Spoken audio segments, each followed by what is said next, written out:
رزدار جبار گوران بردف که بازار دراوین سلیمانیه و ده همان دمه دا سپور دارایی اج سلیمانیه لگلمه که جبار دم باش و سپاس با آمده بونا و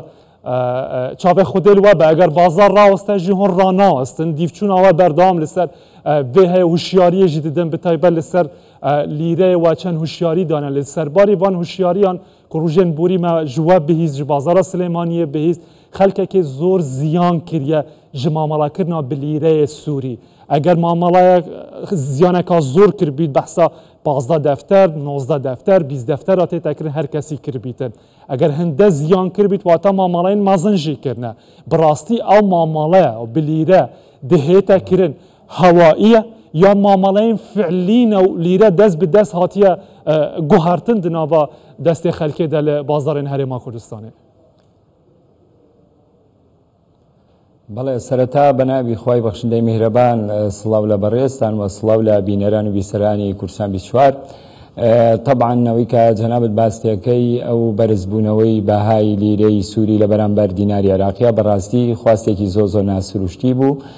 چونکە بەڕاستی ئێمە پێشەوەی کە بچینە ناو ئەو بابەتەوە بتوانین وەکو بڵێ بەرچاوڕۆشنیەک ڕوئیەکمان هەبێ بۆ ئایندەی لیرەی سووری پێویستە ئێمە شرۆڤەیەکی ورد بۆ دۆخی ئابووری سووریا و دۆخی سیاسی و ئەو ریسک و مەترسیانەی کە لەسەر بەهای لیرەی سووری هەیە هەر هەمووی بخێنە ڕوو بەڕاستی من دوای بەدواداچوونێکی زۆر و خوێندنەوە و وەکو بڵێ کۆمەڵێ راپۆرتی نێودەوڵەتی سەبارەت بە دۆخی ئابووری سووریا گەشتمە ئەو دەرەنجامی کە بەڕاستی لە ئێستا مامەڵەکردن بە لیرەی سووری مەترسی زۆر زۆرە هەر بۆ نمونە بەپێی راپۆرتی بانکی نێودەوڵەتی کە لە سایدی فەرمی بڵێن ئەلعەرەبیا بڵاو بۆتەوە ئەڵێ تا کۆتایی 2023 ڕێژەی هەڵاوسان لە سووریایە ببوون ڕێژەی هەژاری گەشتۆتە لە 169 واتە لە کۆی 25 میلیۆن و 105 هزار کەس 14 میلیۆن و 500 هزار کەسی ئێستا هەژارن و ڕێژەی بێکاری لە 2011 واتە پێش ئەو گۆڕانکاری و تەحولاتانی کە بە ناو ڕژێمی سووریا هات و ئەو شەڕی ناوخۆ و جەنگا خوێناوی کە ڕوبەڕووی سووریا بۆ ئەو کاتە ڕێژەی بێکاری لە 108.4 بوو بەڵام تا کۆتایی 2025 ڕێژەی بێکاری گەشتۆتە لە 145 بە پێی راپۆرتی ڕوانگەی ئابووری سووری ڕێژەی هەڵاوسان تا کۆتایی 2023 گەشتۆتە لە 120 واتە 2 قاتونی و تقریبا هەر کاڵایەک 2 قاتونی و نرخەکەی بەرز بۆتەوە کە لە کاتێکا دەخلی هاوڵاتیان لە ئاسێکی زۆر نزمایە بەرهەمی ناوخۆی GDP لە 2011 پێش شەڕی ناوخۆی سووریا 6 ملیار و 800 میلیۆن دلار بووە بەڵام لە 2023 دا ئابەزێ بۆ 21 ملیار و 300 میلیۆن واتە 3 قات بەرهەمی ناوخۆی و هەناردەکردنی لە سووریاوە بۆ دەرەوە دابەزینی بەخۆی بینەوە قەرزەکانی سووریا هەر بۆ نمونە قەرزەکانی سووریا تا ئێستا گەیشتۆتە 31 میلیارد دلار 5 میلیارد دلاری سندوقی نەقدی دەولی قەرزارە 26 میلیاردی رووسیا و ئێران قەرزارەکە ئەتوانە بڵێ ئەمەمە ئاسەنگێکی زۆر گەورەیە لە داهاتووە بۆ دۆخی ئابووری سووریا چونکە ئەم ڕژێمەی کە ئێستا گۆڕانکاری بەسەر هاتووە ئایا رووسیا و ئێران دەست بەرداری ئەو قەرزانە نابن من بێگومان کە دڵنیام دەست بەرداری ئەو قەرزانە نابن وەڕکودی اقتصادی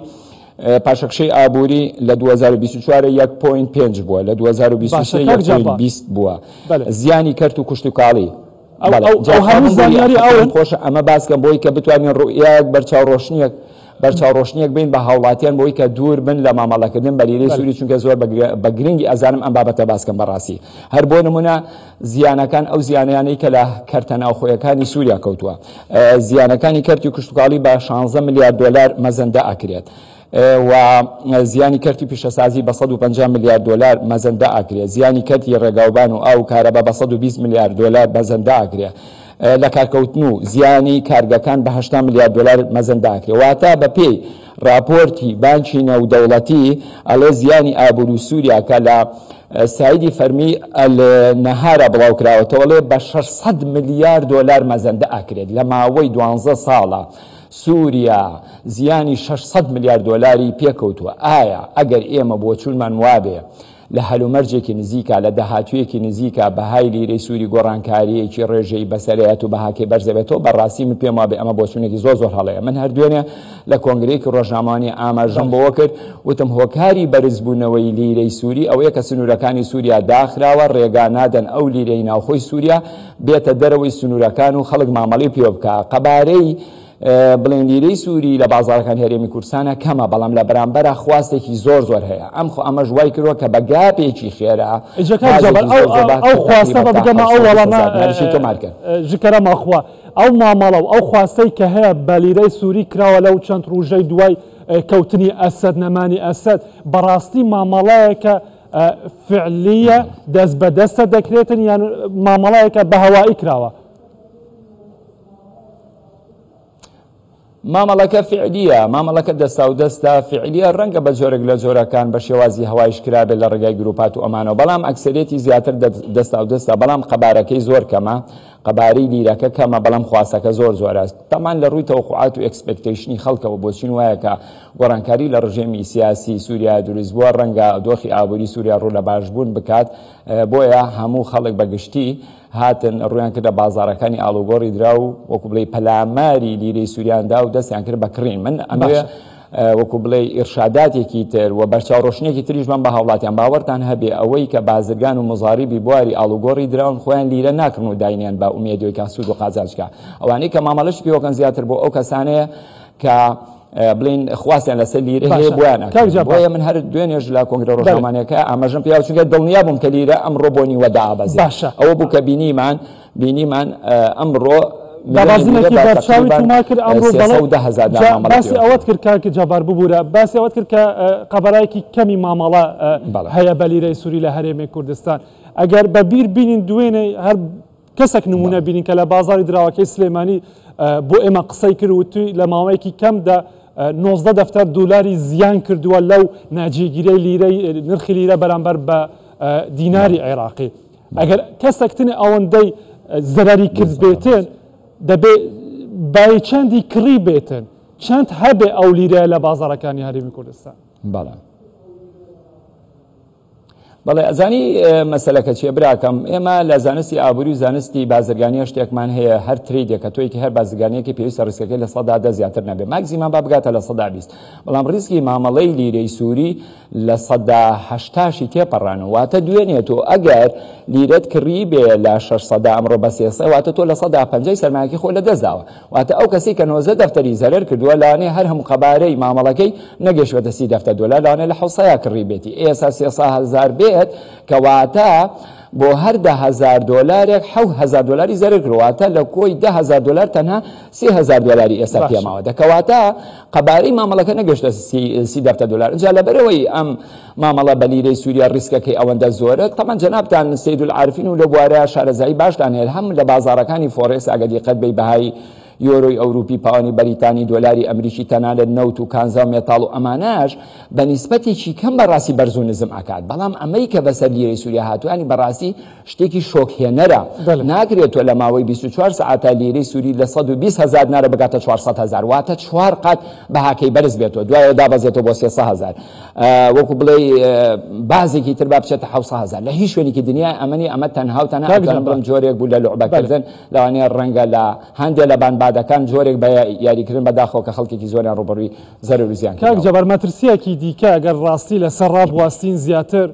بۆ ئەوەی هوشیارتر بن خەڵکی ئەوەی بەتایبەت کە مامەڵە بە لیرەی سووریەوە دەکەن ئەو قاڵبە گەورانەی کە هەیە کە پسکراوە بەڕاستی پارەی ڕاستینە ئەوەیە کە دەتوانی مامەڵی پێ بکەی یان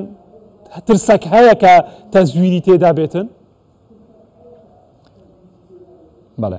بێزگەلەوە چەندین مەترسی تریشەیە تامان یەکێک لە مەترسیەکان من هەردوێنە لە کۆنگرە ڕۆژنامانیەکە باسم کرد تامان دوو جۆر لیرەی سووری هەیە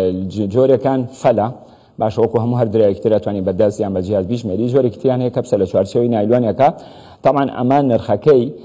تا دوێنێش تا پێرێ تقریبا بۆ هەر ملیۆنێک تقریبا 50,000 تا 60,000 ناری فەرق بوو بەڵام ئەوەی کە مەترسی هەیە لەمەیە تۆ ئەم نایلۆنە نازانی چیتە ڕەنگە ئەم سەراوسەرەکەی بەڵێ لیرەی سووریا بەڵام ئەگەر بێت و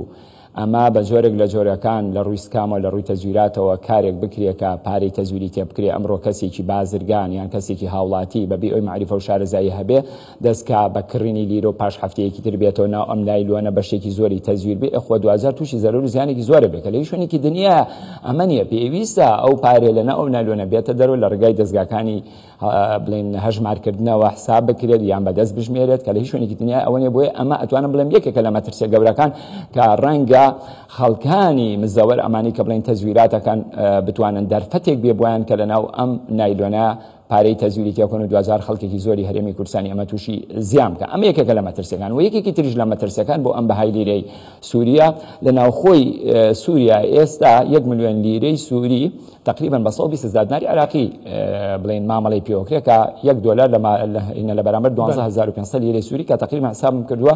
120,000 دینارەکە باشە خێرە لێرە دوو قات و سێ قات بەرزتر بە لە هیچ شوێنێکی دنیای ئەوە نەبوو بەهای هەر دراوێک لە ناوخۆی وڵاتە بەرزترە لە دەرەوە بۆ نمە یۆروی ئەوروپی کە لە سعری بازاری فۆرێکسەکانە دیاری ئەکرێت لە ناو بازارەکانی هەرێمی کوردستان هەرزانترە لە دەروی وڵاتانی تر هەرزانترە بەڵکو لە ناوخۆی ئەو وڵاتان نرخەکەی بەرزترە ئەمەی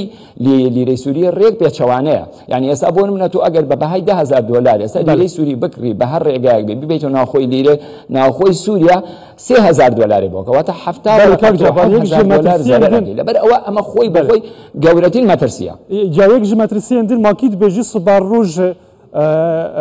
ev lîreyê heyî li dervey Sûriye yê li Herêma Kurdistanê heye rêpê bête dayîn derbazê nava Sûriye bibîtin ku sibe bête guhartin bi çapeka din û ew ê ku heyî Sûdê jê bibînîtin خۆی ئەزانی چۆن ئێستا حالیان سنوورەکانی سووریا داخراوە ڕێگا نادەن لیرەی ناوخۆی سووریا بچێتە دەرەوە و لە دەرەوەشەوە دەبە پێچوانە ڕێگا نادرێت داخلی سووریا ببێت لەبەر ئەوە ئێسام یەکێکی ترە لە مەترسی و ڕیسکەکان کە ئەوەیە ئایا ئەگەر سبینێ تەحولاتێ بەسەر ئەم دراوایە بێگۆڕانکاری لەم دراوایە بکرێت چونکە لە 100% ئەم دراوە ئەگۆڕێت ئەم ڕژێمە تازەی حکومڕانی سووریا تەمان ڕێگا نایە دراوێکی کە بەکاربێنەکە ڕسمی ئەسەدی لەسەر بێوێنەی ئەسەدی لەسەر لەبەرەوە ئەگۆڕێت کە گۆڕا ئایا چ زمانێک هەیە ئەو دراوانەی دەرەوەی سووریا ئەکسچێنجەکرێ ئەگۆڕێتەوە بە دراوە تازەکە بەڕاستی ئەمە خۆی بۆ خۆی ڕیسکە چونکە ئەو سیناریۆی کە بینیمە لە سەردەمی ڕژێمی بەعسا لە کاتێکا کە 25 سەدامی ئیلغا کردەوە ئەوەی ناوخۆی عێراقی هەر هەموو وەرگرتەوە گۆڕیەوە بە دراوە تازەکە بەڵام ئەوانەی دەرەوەی سنووری عێراقی هیچی وەرنەگرتەوە بۆ ئێران و سعودیە و ئیمارات و سووریای ڕوبەڕووی زیانێکی زۆر گەورە کردەوە بۆیە ئەتوانین بڵین ئەمەش جۆرێکە لە مەترسی و پێشهاتێکە ڕەنگە لە داهاتوە بێتە پێشەوە و هاوڵاتیانی ئێمە ڕوبەڕووی زیان بێت ئەمە یەک لە لایەکی تریش بەڕاستی شتێکە زۆر گرنگە بەلامەوە ڕەنگە ئەمە معلومات نەبێت لای هاوڵاتیان و هیوادارم ئێوەش فۆکەسی تەواوی بخەنە سەر لیرەی سووری طبعا لە هەر هەموو دراوێکە لێ ئەنووسێ نۆت بانک یان بانک نۆت وانە کەواتە ئەڵێ پێناسەیەکی دراوێ ئەڵێ لیگلی پێپەر ئەکسێبت با پارێکی یاساییە لەلایەن بانکی مرکزی وڵاتەوە بە یاسا ئەکرێت و لەلایەن خەڵکی شۆ مامەڵی پێوەکرێت بەڵام دراوێکی تر هەیە بڵێن ئەم دراوە تازەی کە لە دوای شەڕی ناوخۆی سووریا دروست بوو نووسراوە ریپلیس بانک نۆت باشاواتە وەکو جێگرەوەیەک بەکاردێت ئایا ئەمەی کە لەسەر ئەو وەرەقەیە نووسراوە سبەینە گۆڕانکاری لە ئەم دراوایە بکرێت ئایا زەمان هەیە ئەو پارەی کە ڕپلیسی لێ نووسراوە جارێکتر وەربگیرێتەوە بۆیە من ئەمە بە مەترسێکی زۆر گەورەی ئەبینم بۆیە ئەوە من یەک هەفتێ ڕێکە بە بەردەوامی لە هەموو دەستگاکانی ڕاگەاندنە هاوارەکەم تکا لە هەوڵاتیانەکەم کە مامەڵە بە لیرەی سووری ناکەن لە هیچ شوێنێکی دنیا نەبوو مامەڵەکە کە ڕیسکەکەی بگاتە لە 170 چونکە تۆ بۆی هەیە لە هەر هەلومەرجێکە تۆ بۆی هەیە لە 180 سەرمایەکە لە دەست بی بۆیە لە 180 سەرمایەکەش زیاد بکەی بەڵام باوەڕتان هەبێ ئەم بازارانە ئەزمون و شارەزایی و معریفەی تەواو نەبێ لە ڕووی تەکنیکیەوە لە ڕووی فاندامێنتاڵەوە شارەزایی تەواو نەبێ بە دڵنیاییەوە ئەگە یەک جار ئیسادە بکەی دەکەڕێتکە زیانەکەی ئەوانەی کە لە بازاری ئاڵ و گۆڕەکانە لە لیرەی سووری ئیسفادەیان کرۆ با پەنجەی دەزەژمێرن بۆی ئەکسەرێتی ئەو خەڵکانی کە زیانیان بەرکەوتووە هەوڵاتیانن بەڕاستی من خەفە دەخۆم بۆ ئەملایانیان چونکە ئەوەی پێرێ لیرەی بە 700,000 کڕی بێ ئێستا لە 170 سەرمایەکەی لە دەستدا بەداخەوە و هیوادارم و تەمەناژەکەم کە هەوڵاتیان خۆیان لە مامەڵەکردن بە لیرەی سووری بپارێزن زۆر سپاس ڕێزدار جەبار گۆران بەردەفکێ بازارە درافیا سلێمانی و پسپورێ داراییژە سلێمانی لەگەڵ مەبوون ماندوورە بن